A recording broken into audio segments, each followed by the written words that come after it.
Let's get behind the Mortis. I'm Devin Hekammit, author and director for Mortis Maledictum. And I'm John Capers, the producer. In this show, we're going to give you an exclusive look at the lore, inspiration, and making of our show. Yes, in this episode in particular, we're going to take a look inside Chapter 4, Episode 4, Dangerous Tongues. Joining us today is Hekammit, the lore mistress of the Mortis community. Yes, she is. She does not miss a trick, and having her on today is just perfect because this episode that we're going to cover has some meat to it. Hi, happy to be here. Thanks for having me. I'm really excited. Well, we are very glad that you could make it. So, how long have you been following the show? I think almost a year now. I went and read your guys' first 3 or 4 trailer teaser chapters somewhere on Amazon Books or something. And it was because Gamma posted you guys, and I was like, to be honest, I'm not into these types of stories, but I'll try it. Y'all sucked me in. I don't even like this genre, and y'all sucked me in. We got you now. The demons have their hooks in. Yeah. Yes. That's awesome, and really surprising that you found it through the Amazon store and you got a couple of chapters in. That's crazy. And it was only because you guys had those free chapters. I was like, okay, I'll go read it. Just I'll give it a try. And then I got to the end of that last chapter. It was like, pay to read the rest. I was like, I need to pay to read the rest. Note to self, we'll keep those. Wherever they may be, they are staying. I'm glad that got you in the community. Me too. We are way better off with you here with us. So you were a reader first and a listener second. Yes, I actually am deaf in one ear and have processing problems.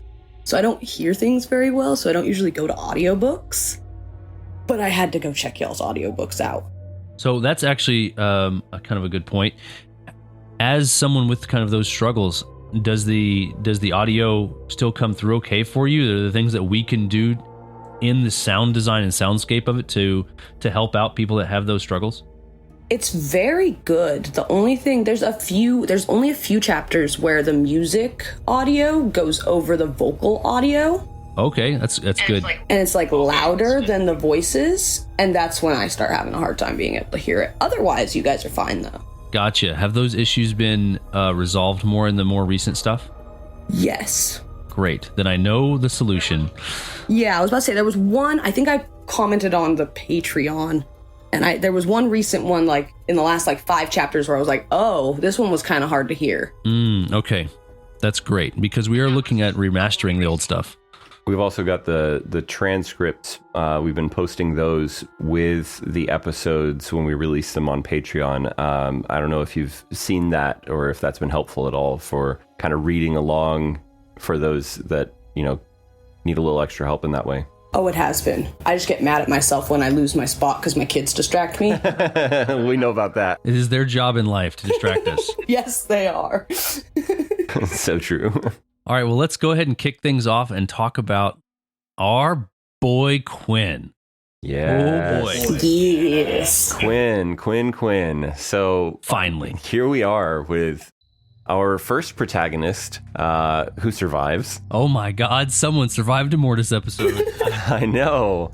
And he's kind of an interesting character, I think. So remind me, where is he from, Devin? So he is Irish.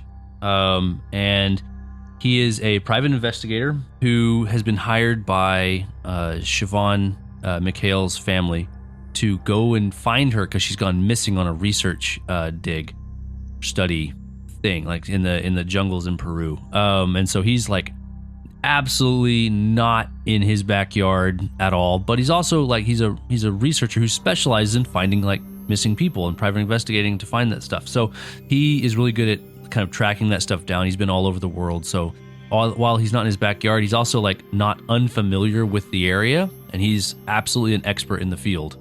So he's the right guy to come find her. Okay. And Hekammit, what did you think about the introduction of Quinn?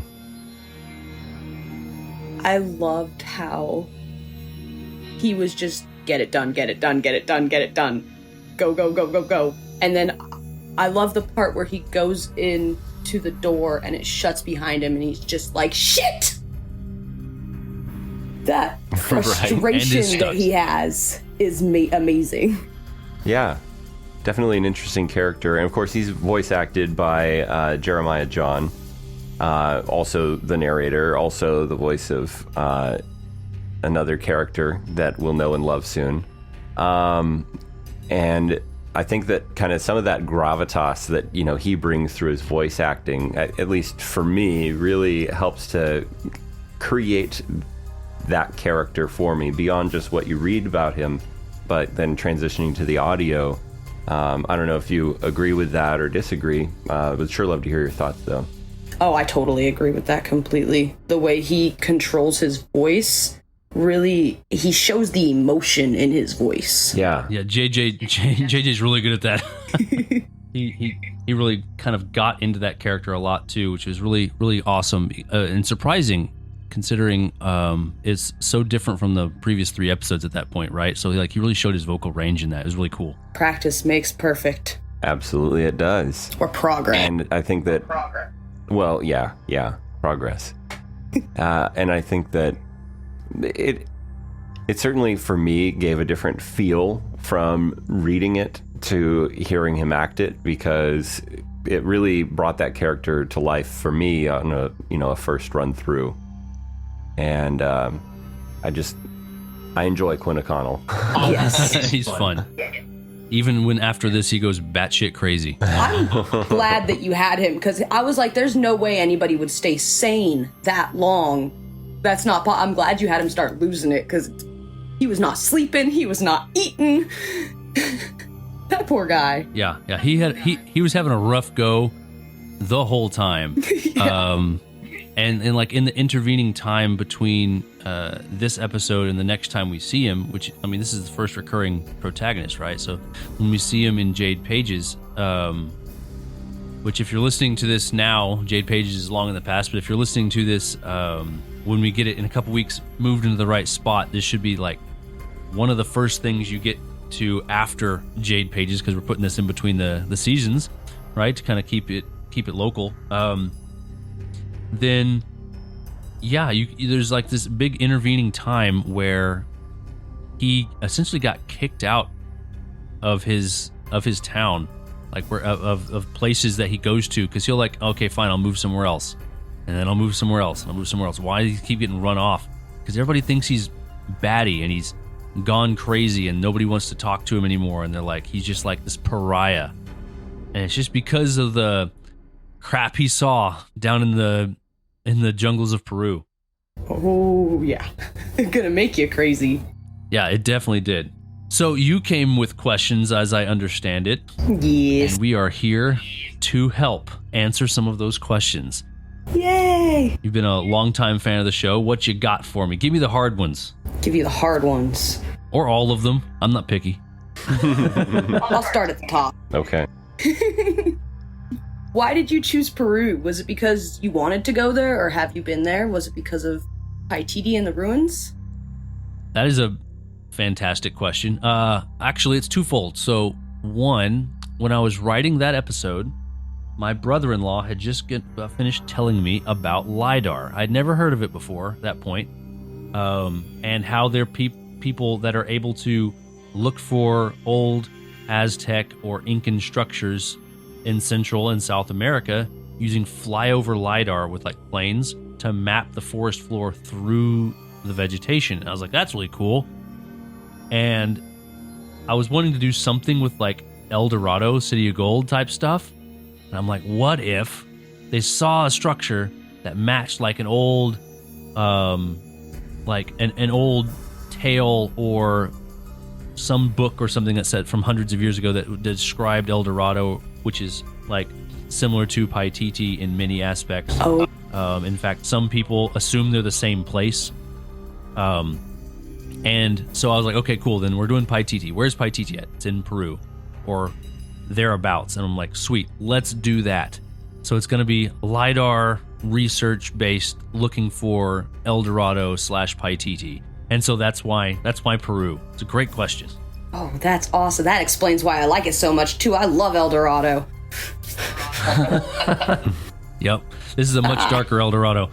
Oh my gosh. I never even thought to put those two together. They totally are the same thing. Yep. Yep. I'm glad that that's the point of the Behind the Mortis show too, is like to kind of make those connections, give everybody kind of a peek behind that curtain. I just watched that movie yesterday too. I don't know how I didn't put it together. It's all good. Yeah. All right, what you got next? I was wondering how you came up with the names for the Chalachiki and the Quiven Rima. That is another good question. You are on a roll already, 2 for 2. All right, so the Chalachiki is actually an actual thing. You know how sometimes I'll use real monsters and other times I'll make up monsters, like the Tuzamek from Dark Wilds is completely made up, but Ipaluvic's not? Yeah. Chalachiki is not made up at all. It is based off the legend of like people becoming corrupted. And I was like, well, that's perfect because it fits the Mortis theme to a T. Let's roll with that. What could have possibly corrupted them? Well, and I need a big monster that was the corrupting force. And so I did a lot of like linguistical research on like Quechua words and things like that, and tried to emulate the feel of the Quechua language, and came up with Quiven Rima. And that's how I came up with that idea of it. The actual structure of the creature itself, what it looks like, the art came first on this one. And that monstrous beast that you see in the episode artwork is Brandon's artwork for it. And he put that out years ago, and I was like, I'm stealing this. This is fantastic. There's no way I can't steal this. Which is why when you see him in there, that monster in there kind of like crouching, roaring, got this shawl over its back of its head, and then the room's full of bone skulls. That is described in the episode that way because of that art picture. Oh my god. So the chicken came before the egg. In this case, yes, the chicken came before the egg. It has been answered here, folks. That's funny too, because I thought it was backwards. I would have thought that the Quiven Rima was real and the Chalachiki was the name you came up with yourself. Oh, that's awesome. That means I did a good job on the linguistic tests. 1 point for Devin's linguistics. I was thinking the Quiven Rima. I'm like, that's got to be like some type of Bible that he took the name off of, right? No, it's the Chalachikis are the real ones. That's awesome. Spelled in various types of ways, differently or the same, but same idea and close enough spelling. Because depending on who you ask, they spell it different ways. Oh, I got it. Now you bring up the Quiven Rima. So what did you think of the voicing for that character in the episode? I loved it. I loved the gravelly sounding voice. Yeah. That he got. It was oh gives me shivers every time I listen to it. That's the goal. All right. It's one of my favorite moments in all of Mortis is that monster. Yes. Ooh. Don't mind me taking notes. Will you reuse again? So in the production side of that, how was that voice effect achieved for the Quiven Rima? So for that one, I would have to defer to Lawrence. Obviously, he's not here, but he did all of this episode. I touched not at all one bit of the soundscape. He had this one on lock. I definitely think he like pitched the voice down a little bit, add a little fuzz, a little distortion to it, but also gave it. I don't even want to say it's like a reverb. It's more like just a shake. Yeah. Almost like a vibrato, but really low down, where it's like this droning undertone vibrato where you can kind of sort of feel it more than hear it. I think that's what he did with it. I can't speak to it 100%, but that's what I was thinking about whenever I heard it. Exactly. I agree. So yeah, he knocked it out of the park. He killed that voice, literally. So, Hekammit, what's your next question? Are the ruins he finds based off real ruins, or are they your version of Paititi, or a mix? So the ruins he finds are the ruins of Paititi. And so the crew did find the thing they were looking for, much to their chagrin and loss, because Paititi is touted to be this like mystical city of gold. It's where all the money and wealth was, right? And all of it, every single bit of it was a lie. A lie perpetrated by the Quiven Rima to lure more people to it. Okay, I thought so. I knew it. I knew it. Every last bit of it was a lie. It was like this. It was a lie perpetrated to try to bring more people in. Why? Because it wants to make more Cholichikis, to go and spread the word and to bring more people in and to bring more and more and more. To keep the Quiven Rima not only alive by being able to eat people, because you gotta everything's gotta eat, but also it's the way it spreads its power. It imbues the lost words into people. So when you see the text and the writing and you don't understand it, it's like a worm inside your mind slowly eroding your sanity and letting you read the words, and suddenly some of it will make more and more sense. And as you can read more of it, you've lost more and more of your sanity. And by the time you can read it all, you are yourself a Cholichiki, and then are encouraged by the Quiven Rima to go forth and find more people to come to Paititi so that it can infect more minds. The only thing that really protects Quinn from going absolutely full Cholichiki is the fact that he's got the Jade Ring. Yep. Which is the thing that makes him hold on to the slivers of his sanity enough to like function as a person. He still has like episodes, like anyone would if they've been like lost their mind, but at the same time he can still retain just enough of his sanity because that ring is acting kind of like a battery and is holding a lot of that Quiven Rima's power at bay. And he's just getting like the small waves at the shore, not the big like hurricane waves out in the middle of the ocean kind of thing from the power. It's very much almost like a radioactive leakage type of thing. He's getting the small potatoes and it's still driving him crazy from this cosmic power. Well, that kind of answers my other question too. Oh no, did I go ahead? No.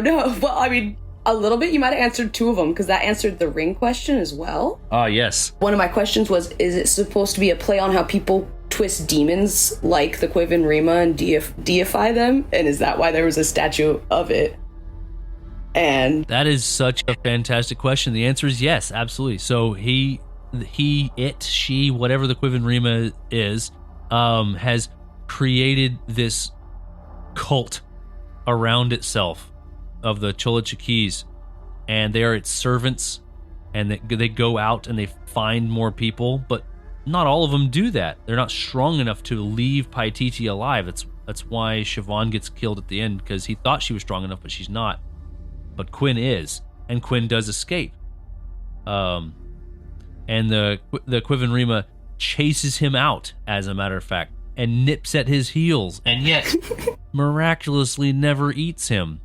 It's almost like he was let go, but made to not think that he was let go. He was absolutely let go. Oh, yeah. Oh, yeah. Yeah, Quinn was strong enough to escape, so he was like, that will be my next person out in the world that will slowly succumb to the words, and then will spread the message and bring more people to my place. But Siobhan was not, and some of the other ones that were not.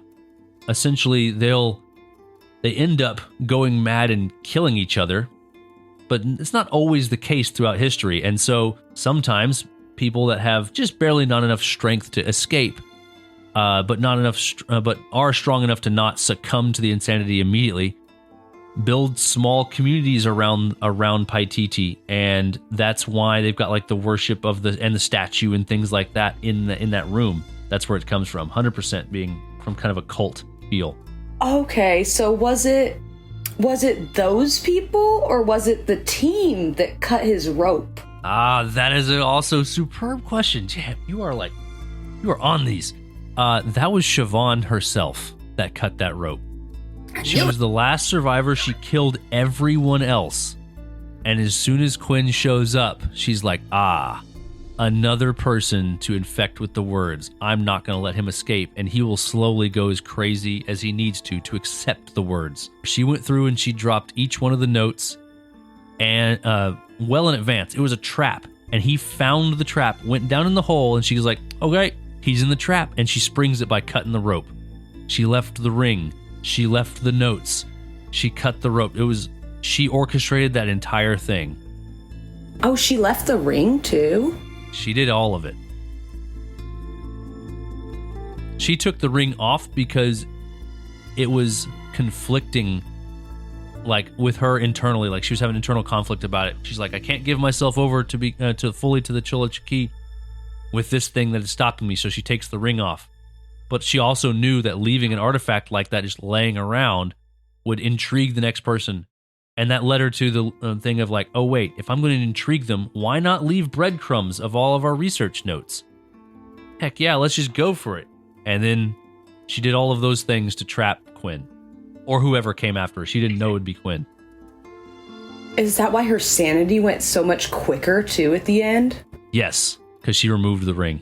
Oh my gosh. Oh my gosh. Screwed herself. I'm so glad we got the Lore Mistress on. You know all the right questions to ask. These are fantastic. Yay! I didn't want boring questions, but I also wanted, like, what I was curious about answered. I didn't know if it was, like, too much in detail. No, not too much detail. We are loving this. This is Behind the Mortis, and we are definitely getting Behind the Mortis now. Yeah, we will answer all these questions. This is great. Woo! This place is full of spoilers, in case we haven't made that clear. Yeah, spoiler alert. Watch Behind the Mortis, gonna get spoilers. So that brought up an interesting question to me. I'm gonna interject real quick. So if she had the wherewithal to want to be more corrupted, to take the ring off and lead breadcrumbs, why did it not affect Quinn the same way? That is a great question. The answer is she had already been there for a long time. She'd been nearby, right? And it's kind of this corrupting influence had seeped out of Paititi. They set up their research camp essentially on top of the underground pyramid that was the Paititi structure, right? Which is on top of the cave where the Quiven Rima's at. So they had been set up there for a few days or a week or what have you, and were slowly going crazy before they realized they were going crazy. Like, if you had someone there filming, or like someone that had escaped or something, watching this early research stuff unfold, they were probably at each other's throats by day 3 because they're just getting on each other's nerves. And then they discover something and they all get behind it because they're like, this is great. Finally, the thing that we've been working so hard for is paying off. We want to understand more and more and more, not realizing that the more they understand, the crazier they're going to become. Makes sense. Catch-22. Yep. It was a perfect storm to create insanity and chaos. All to amass more power and influence for the Quiven Rima. Yeah, and we talk about that in the next episode, Insults and Power. We're recording these like all out of order based off of like availability of people to come onto the show. So, spoiler alert for a Behind the Mortis episode. We keep doing this. The next episode, we'll talk about influence and what power is and how it is used and wielded and bought and sold in that case. And so, yeah, it goes into a lot of that detail as well. But essentially, it's so the Quiven Rima can increase their power. Right. You know, we're familiar with the adage, you know, power corrupts, but in a lot of ways in this universe... it literally corrupts. It literally corrupts, and then also corruption becomes power. What is your next question, Hekammit? Oh, does the Chulachiki have foresight? And I was also wondering, or was the archivist helping him? That is a interesting take. So the archivist has very little to do with this episode for if this is going between Act 1 and Act 2, Season 1, Season 2, I think I can talk about this. You know what? I'm going to talk about it anyway. Because even if this spoils a little bit, it's going to spoil the very first episode of Act 2, I think. Which isn't really anything at all. Because it's the next episode, and you guys, that listeners at home, will be able to hear it and be like, that's what he's talking about. It's the very next one, so it's not too big of a thing. Essentially, the archivist has been trying to find a way to end the threat of the Mortis Maledictum since the beginning of time across every reality that exists. And in each of these realities, the archivist changes a thing. So like a control versus an experiment, right? You leave most of things the same, and you change one thing. Well, the archivists are generally paying closest attention to anything that is Mortis related. And this is a homegrown monster, so it's not particularly Mortis related. And the other thing they pay attention to are the really heavy hitters that may become the next Malice Bastion, which is the person that carries the mantle that will protect the universe until they get killed by the Mortis, and then they'll choose another monster to protect that reality until they get killed, and so on and so forth. So, because the Quivenrima isn't like a heavy hitter, top dog tier monster, it is still outrageously more powerful than anything a mortal can comprehend or deal with. But it's not like on the tier of some of the other things that we've seen interacting with, like changing the weather and being a deer the size of the Empire State Building and being a literal like Egyptian god and stuff like that. So it's not like on those tiers. And so the archivist isn't as concerned there. And so they didn't really have their hand in this, especially considering it also doesn't have anything Mortis related. But what that does, it gives us an interesting blind spot, which is why in the next real episode, It's Time We Spoke, the archivist is like, who the hell are you? And why are you here? And why are you not more dead? Right? Because it didn't expect to see Quinn there. They're like, what the hell is a mortal doing here? What is going on? Like, it was not aware of those events that were happening, and they were just happening in its blind spot. And it hopes that if it was blind to it, then the enemy was also blind to it as well. And so the archivist kind of enlists Quinn to come help it unmask who the agent of the Mortis in the reality is that's helping the evil undo everything, right? So it was very blind to that whole episode, much to Quinn's, I guess, dismay. Yeah, that's a good word for it. So very, very interesting question. Had to go deep for that one. Yeah, it's because of how he popped up right back at his truck, and I know the archivist likes to move him around, so I was like, did he do that? The archivist does like moving people around. No, so what happened there was he actually walked himself right out and doesn't remember any of it because he was mostly Chulachiki at that point. Oh, how interesting. I all had an image in my head of the Quivenrima with him in his mouth just dropping him right there and going back. No, the Quivenrima didn't leave. It's waiting more prey. He walked himself out. He's infected. The Quivenrima knew he was infected. He just had to scare him off. And it was... Then the next trap has been set and baited, and that trap is Quinn himself. Okay. But the Quivenrima could not have any anticipation, no expectation, no idea that Quinn would go and find the book in Jade Pages. And those two things combining with the Jade Ring has this like amalgamation smashed together in his head at the end of Act 1. Yeah. That kind of takes him off the rails of fate that the Quivenrima was trying to do. Like, okay, he's going to be out there. He's going to be fine for a little while. Then he's going to go crazy and he's going to bring me more people. Quivenrima could not have anticipated him going and meeting this book and having the ring, and which leads him to the archivist, which takes him completely out of the Quivenrima's control. So much more sense. The Quivenrima's plan just went awry. He planned so well, too. Yeah, whatever. The monster did fantastic. You just can't account for everything. Right.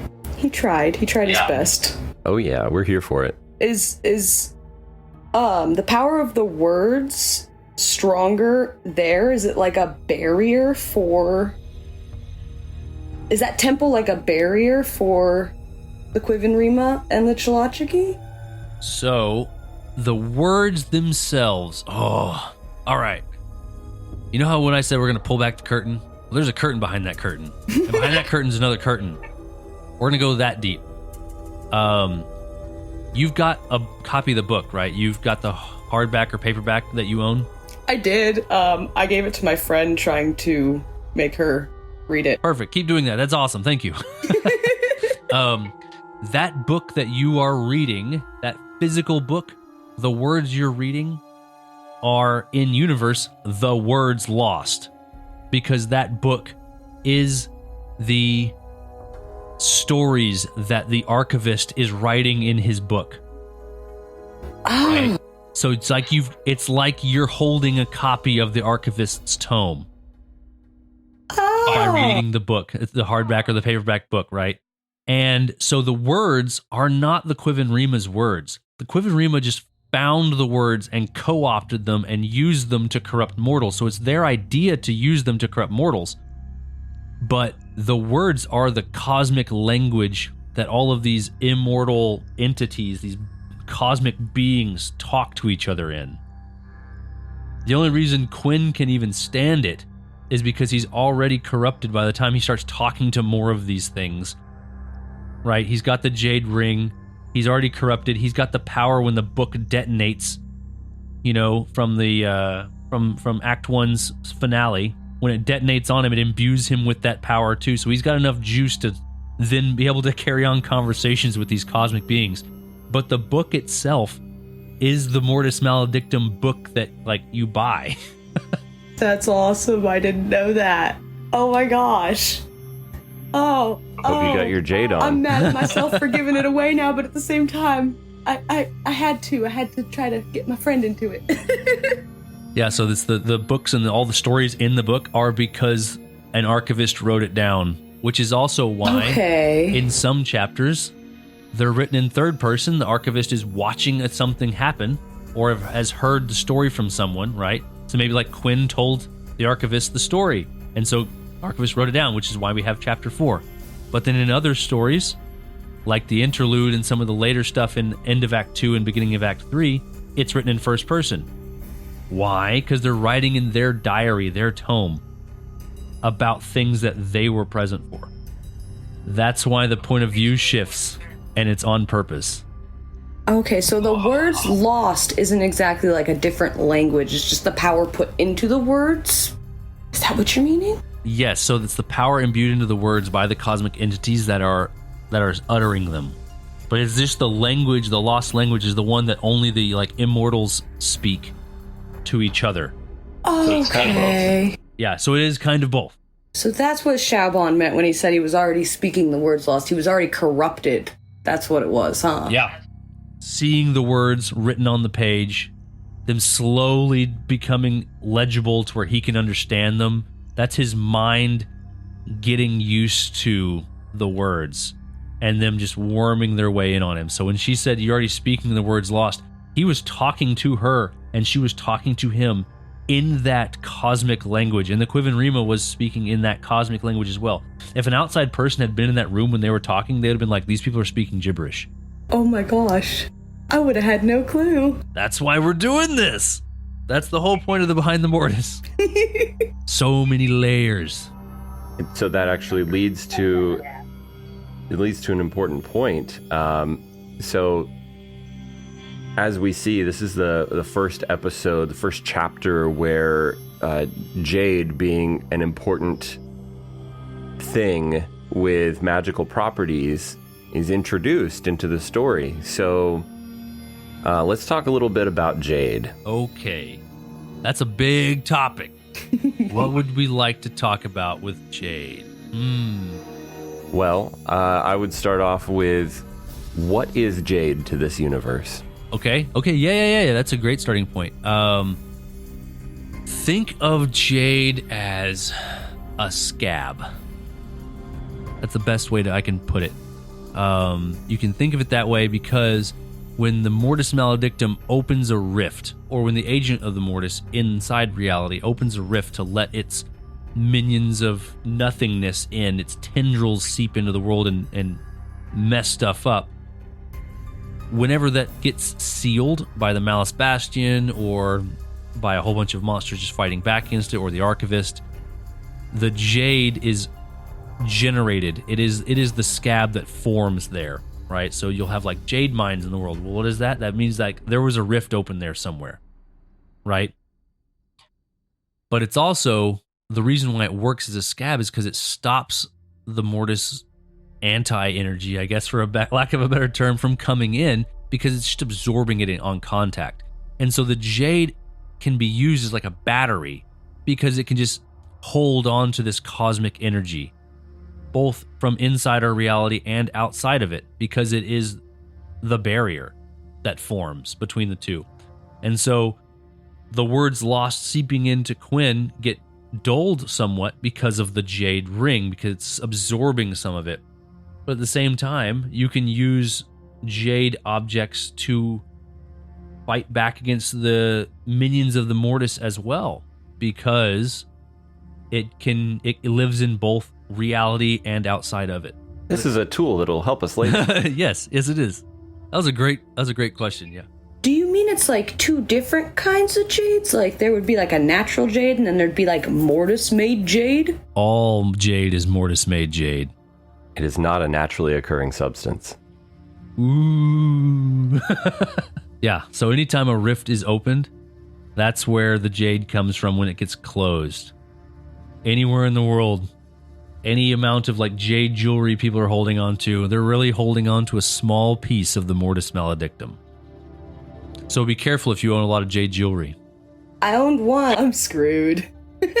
Oh no, you've already let the Mortis energy out. Let it be one of the quick ones, please. No, I don't know about that. I don't know if I want to drown. Now the monsters are coming for you. Oh, it's gotta taste so Some are bad. faster than others, Ipaluvic. Exactly. Oh. Salt water? Going out with salt water in your lungs? Hell. After a car crash, too, you're just like, dang it. This is not my day. No, Jack had a bad day. Yes, he had a bad month. Oh my god. Jack had himself a bad month for sure. Do you have any more questions? I have one more. It was if this were made into a film, who would you want to see playing the characters? This is so hard. And I can't say the name that I want to, because then people will understand where I'm going. I can't even say it. That's the curtain behind the curtain behind the curtain behind the curtain. I know, it's so bad. Sorry, not today, guys. Let me throw this question back at you, Hekammit. Who do you envision when you think of Quinn? The guy that plays Dean on Supernatural. That is a solid choice. Jensen Ackles. That is a solid choice, for real. That's who I see every time. That's funny. I feel like I've heard that before somewhere. Have you said that in the Discord before or something? Because I swear I've heard somebody say Quinn as Jensen Ackles. Because that is really good. Might have said it when I was trying to do the fan art. Is just a Irish Jensen Ackles. Yeah. Yeah. So more whiskey. Yeah. Everything's better with more whiskey. Yes. That's really good. All right, so there are other recurring cast members, right? But we haven't really met any of them yet. Mm-hmm. But we've talked about a few of them. Yes. Who would you have play the Archivist? Oh, God. Morgan Freeman. We said it at the same time. Yes. That's it. It has to be. Gotta have that gravitas. Yep. I'm so sorry. I was trying to think deep voices. That is so perfect. Yes, it has to be Archivist, Morgan Freeman, and then, so hey, if you're listening to this, Morgan, we want you. And then for Quinn, that's a tough one.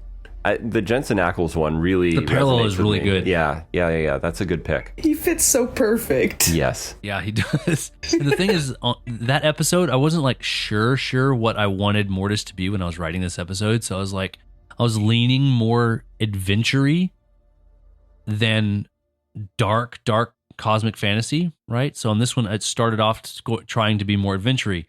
And you can probably tell by the way it slowly dissolves into a cosmic dark fantasy by the end of it, but starts off almost Indiana Jones-ish. So like the fact that it like Supernatural is also starts kind of the similar ways, like something bad happens in the first scene of every episode, sure, but then it's light for a scene or two, and then it slowly dissolves into insanity again. So yeah, the parallels are like really good. I have to admit that I have not watched very much Supernatural, so it was not intentional. I know. Everybody tells me I need to go watch it, and I need to watch the whole thing, and I'm just like, that's a lot of time. Haven't finished it either. Okay, that makes me feel a little bit better. First 5 seasons, best 5 seasons. After that, if you had to stop, okay, but like first 5, the original storyline is absolutely the best. Okay, that's another I think I person got to that is like now told me. 7. Does it go all the way through 7 for the original? Okay. Otherwise, we're spoiling some other show on the spoiler show. All I think is spoiler alert: Dean dies like 10 times. Oh, so very similar to Quinn. Or wait, Yeah. no, that's not similar to Quinn.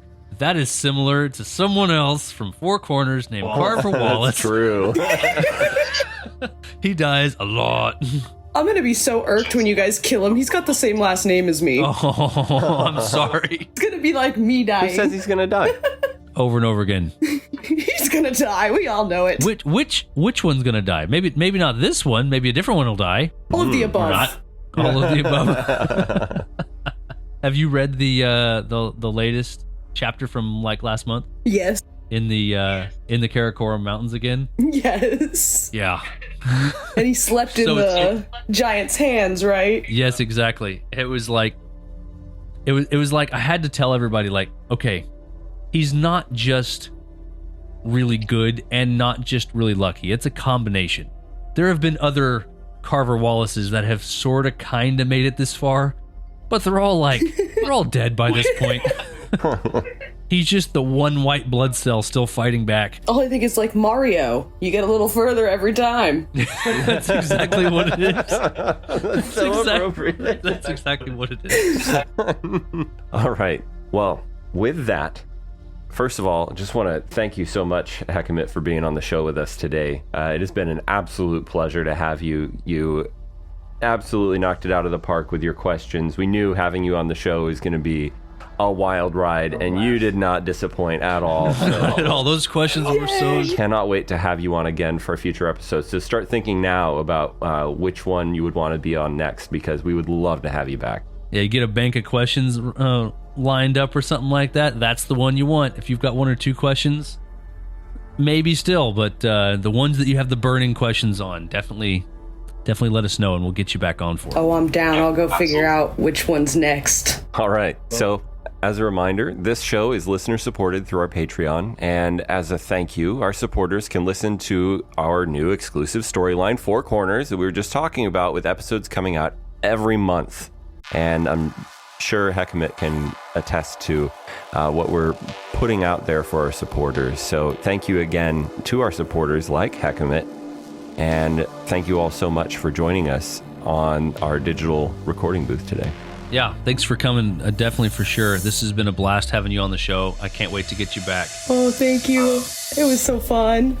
I'm glad you had a blast. We really did too. This was great. This was super deep mega lore this time, which is like we say every time, but we keep going deeper and deeper every episode and like pulling back more and more layers every time. So having you on now was absolutely perfect for this. Yes. Yay. It really was. So thank you to our other supporters as well, who helped make our dark, twisted world reality, like Serial Designation O, Birdie, Celia, Houdini Bob, and Trina. And of course, if you, the listener, would like to be a guest on the show like Hekammit was this time, we're casting from our Discord community, so the link's down in the description. Check it out, join us, and come talk lore with us. Thanks for getting behind the Mortis with us. Don't get lost in the dark.